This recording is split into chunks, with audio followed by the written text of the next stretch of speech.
जय गुरुदेव। और दोस्तों, मेरे चैनल तंत्र अप्सरा साधना में आपका एक बार फिर से हार्दिक स्वागत है। और देखिए, आज जो मैं आपके सामने इस वीडियो के माध्यम से जो आपको बताऊंगा वो होली का दहन के टाइम पर जो अचूक टोटके हैं उनसे हम हर प्रकार की जो हमारी परेशानियां हैं उनको हम दूर कर सकते हैं। और ये छोटे छोटे जो टोटके होते हैं इनको ज़रूर आजमाना चाहिए, ज़रूर इनको करना चाहिए, क्योंकि ये कुछ पर्व ऐसे आते हैं। होली का दहन हो गया और उधर दीपावली, ये विशेष मुहूर्त होते हैं। और इन मुहूर्त में विशेष प्रकार के जो टोने टोटके होते हैं, ये छोटी छोटी क्रियाएं होती हैं, लेकिन ये बहुत ही फलदायी भी होती हैं। तो इनको हमेशा ऐसे टाइम पर ज़रूर करना चाहिए। अब देखिए, मैं आपको जो होलिका का जो वैज्ञानिक जो दृष्टिकोण है उसके माध्यम से मैं आपको बता रहा हूँ। देखिए, होली में क्या होता है, आप अग्नि प्रज्वलित करते हैं, वायुमंडल में जो कीटाणु हैं उनको दूर भगाने का प्रयास होता है। इसके दहन करने से जो वातावरण है, वातावरण में शुद्धि होती है। जैसे कि शुद्धि के लिए आप हवन सामग्री का भी इस्तेमाल करते हैं। जो हवन करते हैं तो उसमें क्या करते हैं, गूलर की लकड़ी या गोबर के उपले जो होते हैं वो, नारियल या अधपके जो अन्न होता है, उसके अलावा ऐसी बहुत सी सामग्री होती हैं जिनका प्रयोग करते हैं, जिससे कि आने वाले जो रोग हैं, जो उनके कीटाणु हैं, वो मर जाते हैं। जब हम लोग होलिका के जलती हुई होली के चारों तरफ चक्कर आप परिक्रमा जब करते हैं तो उस वक्त पता है आपको कितना डिग्री का तापमान होता है। वहाँ पर बहुत ज़्यादा डिग्री का तापमान होता है जब हम परिक्रमा करते हैं। और ऐसे तापमान में जो रोगों को, जो जीवाणु जो उत्पन्न करते हैं ना रोगों को, वो सभी समाप्त हो जाते हैं, क्योंकि उसमें आपकी जो प्रतिरोधक क्षमता है उस वो बढ़ जाती है और ऐसे रोगों से आप बच जाते हैं। और ये जो पर्व है, ये भारत में हर हर जगह ये पर्व मनाया जाता है जो होली का होता है। ठीक है। और देखिए, इसी मौसम में क्या होता है कि उधर तो सर्दियाँ जाती हैं और गर्मी आती है, तो ये जो दोनों का जो मिलन होता है, इस मिलन में, इस ऋतु के मिलन में बहुत से ऐसे वायरस, जैसे कि मलेरिया हो गया, बुखार हो गया, फ्लू हो गया, ऐसे बहुत से वायरस चलते हैं जो अक्सर हमें बीमार करते हैं। तो ऐसे ही जो संक्रमण रोगों के जो कीटाणु हैं उनको ये होलिका दहन में जब हम परिक्रमा करते हैं तो वो सभी खत्म होते हैं। ठीक है। ये तो हो गया इसका जो वैज्ञानिक दृष्टिकोण है। लेकिन जो आध्यात्मिक है, आध्यात्मिक भी इसका दृष्टिकोण बहुत ज़्यादा है। क्योंकि देखिए, जब होली हो या दीपावली हो, ऐसे अवसर पर हर कोई व्यक्ति साधनाओं के लिए इन दोनों पर्वों को बहुत अधिक महत्व देता है। और तांत्रिक साधनाएं हों या छोटे छोटे उपाय हों, वो सार्थक भी होते हैं आपके। ठीक है। ये सभी उपाय जो है होली का दहन की उसमें ही किए जाते हैं। और अपने अपने इलाके में पहले से ही देख करके रखें कि भाई होली का जो है किस मंदिर में पूरे अनुष्ठान से मनाई जा रही है, तो वहाँ पर आप उसी समय पर पहुँच जाएं और अपनी समस्या के अनुसार ही अपना जो भी आपका उपाय है वो करें जो मैं आपको बता रहा हूँ। तो देखिए, इस उपाय में आपको क्या करना होगा, जो मैं आपको पहला उपाय बता रहा हूँ, इसमें क्या होगा कि यदि कोई व्यक्ति बीमार है और उसको दवा भी नहीं लग रही है, तो आप क्या करेंगे, एक मुट्ठी पीली सरसों ले लें, पीली सरसों। ठीक है। एक लौंग ले लें और थोड़े से काले तिल ले लें और एक टुकड़ा फिटकरी का ले लें। ठीक है। और एक सूखा नारियल, इनको ले करके, और जिस व्यक्ति को परेशानी है, जिसको बीमारी है, उस पर 7 बार उल्टा घुमा करके उतारें, मतलब एंटी क्लॉकवाइज उसको घुमाएं। ठीक है। उस पर 7 बार उतारा करना है और अगर आप ही खुद परेशान हैं, आप ही बीमार हैं, तो आप अपने सिर से ही एंटी क्लॉकवाइज उसको घुमाएंगे। तो 7 बार आपको घुमाना है और उसके बाद जहाँ होलिका दहन की जा रही है वहाँ पर उसको होलिका की अग्नि में डाल देना है, आपको उसमें आपको दहन कर देना है। इस उपाय के करने से आपको बहुत जल्दी इसके परिणाम आपको मिलेंगे, आपको दवाइयाँ भी लगने लगेंगी, आप ठीक भी होंगे। ठीक है। अब दूसरा उपाय इसमें आता है कि यदि आपके वैवाहिक जीवन में कोई तल्खी है, तल्खी का मतलब कि आपस में मनमुटाव है, तो अपने दाम्पत्य जीवन में मिठास लाने के लिए आपको क्या करना होगा, रुई की जो है 108 बत्ती आप बना लें। ठीक है। और उनको देसी घी में भिगो करके और होलिका से संबंध में जो है, अपने संबंध में सुधार के लिए आप उससे प्रार्थना करें। और प्रार्थना करते हुए आप क्या करेंगे कि एक परिक्रमा करेंगे और उसमें से एक बत्ती आप होलिका, जलती हुई होलिका में डाल देंगे। ठीक है। इसी प्रकार से 108 बत्ती आपको डालनी है, मतलब कि 108 परिक्रमा करेंगे और एक एक करके आप बत्ती होलिका दहन की जो अग्नि है उसमें आप डालते जाएंगे और होलिका से आप प्रार्थना करते जाएंगे उनसे कि हमारे संबंधों में सुधार आए।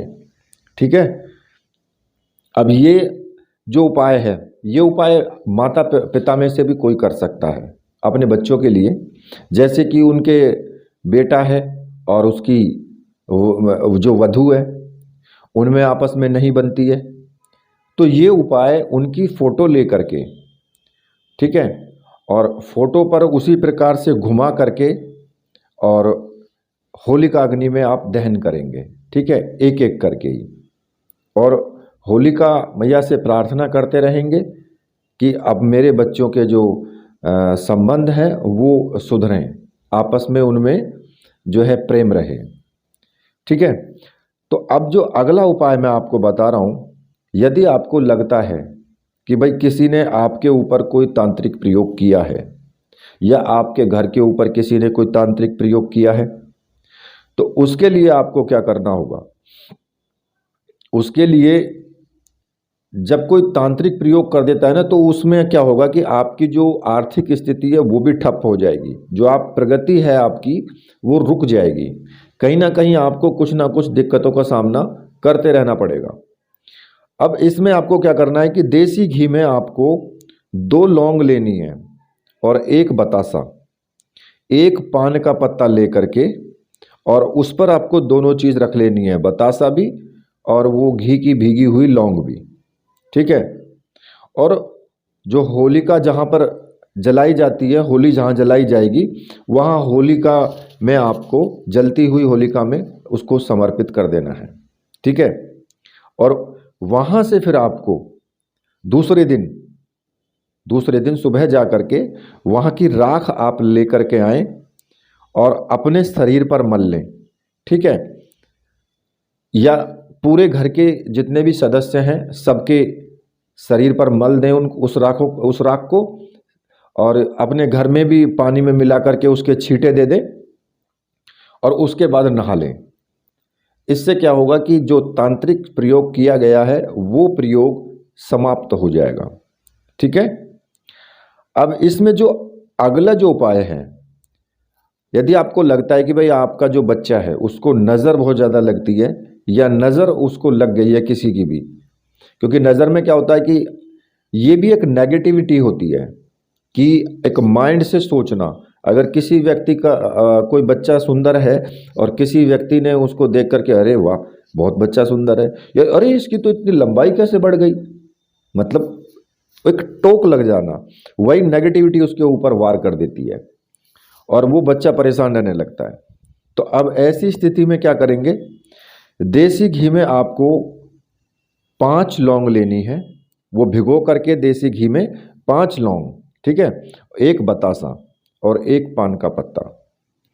पान के पत्ते पर बतासा और लौंग जो है उसको 5 को आप रख लेंगे और जो होलिका जहाँ पर जलाई जा रही है वहाँ पर आप जा कर के उस अग्नि में आप उसको समर्पित कर देंगे। और दूसरे दिन आपको क्या करना है, वहाँ से जो राख ले करके आएंगे सुबह के टाइम, जा कर के चुपचाप वहाँ से थोड़ी सी राख ले आएँ और उसको किसी भी तावीज़ में भर के और बच्चे के गले में पहना दें, किसी भी रंग के धागे में पहना दें, कोई दिक्कत नहीं है, ठीक है। या फिर आपके घर को ही नज़र लग गई है किसी की, तो उसे उतारा करने का भी ये बहुत अच्छा स्वर्णिम अवसर होता है। देखो, देसी घी में ही आपको 2 लौंग लेनी है भिगो करके, एक बतासा, थोड़ी सी मिश्री ले लें इसमें, ठीक है, और एक पान का पत्ता। पान के पत्ते के ऊपर वो 2 लौंग जो देसी घी में आपने भिगो के रखी हैं, एक बतासा और थोड़ी सी मिश्री ले करके पान के पत्ते के ऊपर रख करके और जहाँ होलिका जली है वहीं उसको समर्पित कर दें। और दूसरे दिन वहाँ की राख ला करके लाल कपड़े में बांध करके आप या तो घर में रख दें, कहीं पर भी आप उसको रख दें, ठीक है। सुबह सुबह जा करके थोड़ी सी राख ले आएँ और ला करके उसको रख दें।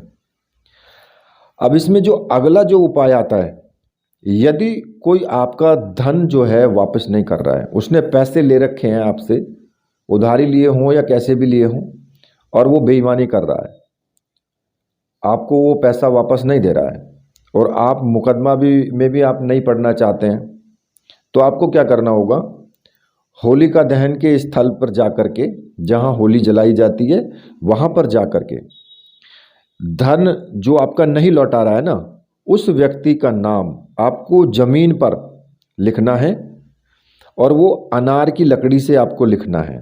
त्रिकोण बना लें जिसमें 3 कोण आड़ी आड़ी रेखाएं खींच के उसमें 3 कोण बन जाएंगे, तो त्रिकोण बनाएं और उसके अंदर उस व्यक्ति का नाम आपको लिख देना है, ज़मीन पर लिखना है, ठीक है, लकड़ी से। और उस पर क्या करना है, आपको जो गुलाल होता है ना, हरे रंग का गुलाल लेकर के और उस पर छिड़क देना है, ठीक। और होलिका माता से धन वापसी की आपको प्रार्थना करनी है कि हे माता, ये व्यक्ति मेरा पैसा नहीं दे रहा है, मेरा पैसा जल्द से जल्द ये लौटा दें, मेरी आपसे प्रार्थना है कि इस व्यक्ति से मेरा पैसा लौटाएं आप। और अगले दिन आपको क्या करना है, वहाँ से राख उठा करके, ठीक है, और इस तरीके से आपको बनाना है कि जहाँ होलिका रखी जाती है ना, उसी के ऊपर थोड़ी बहुत लकड़ियाँ भी आ जाएं, उस तरीके से नीचे ही बनाना है, उसके थोड़ी सी लकड़ियाँ हटा करके वहीं पे बना दें। और वहाँ की राख उठा करके जल में ले करके, थोड़ा सा जल में ले लें उसको, और उस व्यक्ति का नाम लेते हुए उसको जल में कहीं पर भी प्रवाहित कर दें, ठीक है। तो इससे क्या होगा कि वो आपका पैसा जल्द से जल्द लौटाएगा। अब अगला मैं आपको एक और इसी का उपाय बताता हूँ। आपका घर है, दुकान है या प्रतिष्ठान है, कोई भी आपका कारोबार जहाँ होता है, अगर उसको नज़र लग गई है या किसी ने कुछ, जो आपका आपसे जलने वाले भी बहुत होंगे प्रतिद्वंदी, अगर उसने कुछ करा दिया है, तो आपको क्या करना है, होलिका दहन की शाम को, जिस दिन होलिका दहन हो उस दिन शाम के वक्त, जो आपकी मेन जो गेट है, जो दहलीज है, उस पर लाल गुलाल को आप छिड़क दें और उस पर आपको क्या करना है, वहाँ पर आटे का 2 मुखी दिया आपको जलाना है। देखिए, आटे का 2 मुखी का मतलब है कि आटे का दिया बनाएं, आटा गूंद करके उसमें सरसों का तेल भरें और 2 बत्ती उसमें आपको लगा करके जलानी है, ठीक है। चौमुखी होता है तो उसमें 4 बत्तियां लगा करके चारों बत्तियां जलाते हैं एक ही दिए में। अगर 2 मुखी जलानी है तो उसमें क्या करना, 2 बत्तियां डाल करके दोनों बत्तियां आपको जलानी है एक ही दिए में, और तेल उसमें सरसों का मैंने आपको बता ही दिया है। और अपने समस्या की, जो भी आपकी समस्या है, उसके निराकरण के लिए आप प्रार्थना करें।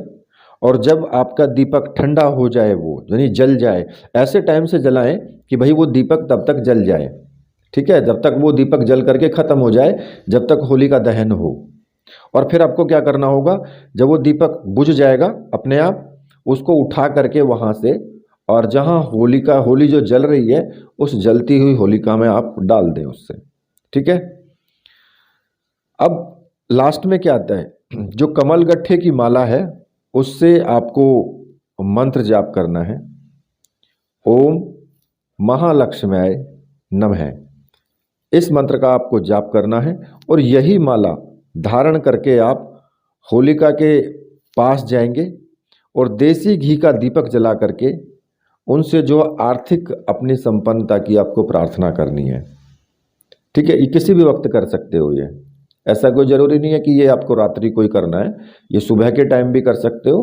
करके जाएं और वहाँ पर एक देसी घी का दीपक जला करके आएँ और साथ में ही उनसे प्रार्थना करें। ठीक है।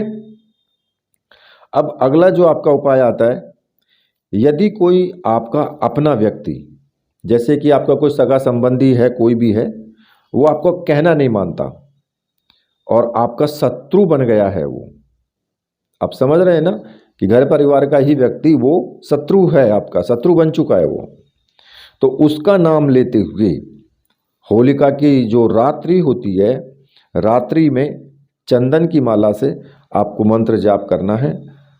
जो कामदेव गायत्री मंत्र है उस मंत्र का आपको जाप करना है। बता देता हूँ मैं बोल करके, आप लिख लेना।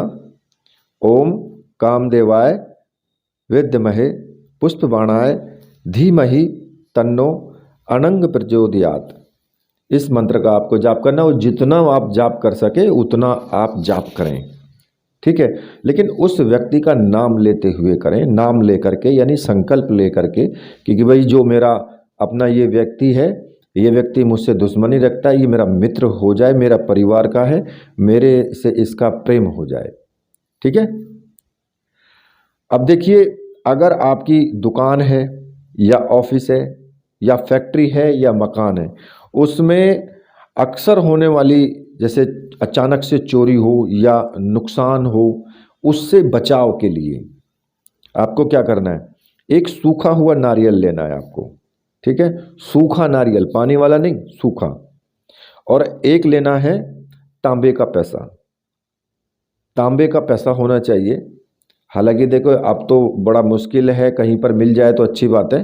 तांबे का पैसा ले लें और अपने घर में या दुकान में 7 बार आपको चारों कोनों से स्पर्श करा करके, मतलब कि जहाँ से आप एक कोने से शुरू करें और जब 4 कोने पर आप स्पर्श घुमा लेंगे, उसको स्पर्श कराते हुए, तो एक आपका चक्कर हो गया। इसी प्रकार से आपको 7 बार घुमाना है। ठीक है, घुमा करके उसको होली जब जलाई जाती है उसी वक्त आपको करना है और जलती हुई होलिका में उसको समर्पित कर देना है।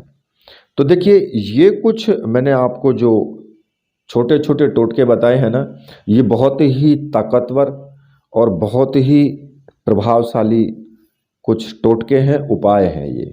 ठीक है, तो होली के दिन आप इनको कर सकते हो। जैसा कि होली आने ही वाली है, कुछ दिन बाद आपको होली आ ही जाएगी, तो मैंने आपको ये सब चीज़ें पहले से ही बता दी हैं जिससे कि आपके माइंड में ये सब चीज़ें रहें। ठीक है, इसी के साथ मैं वीडियो को यहीं पर समाप्त करता हूँ। तो मेरे साथ बोलिए बोलिए वीर बजरंगबली हनुमान जी महाराज की जय। बोलिए मेरे परमहंस गुरुदेव की जय।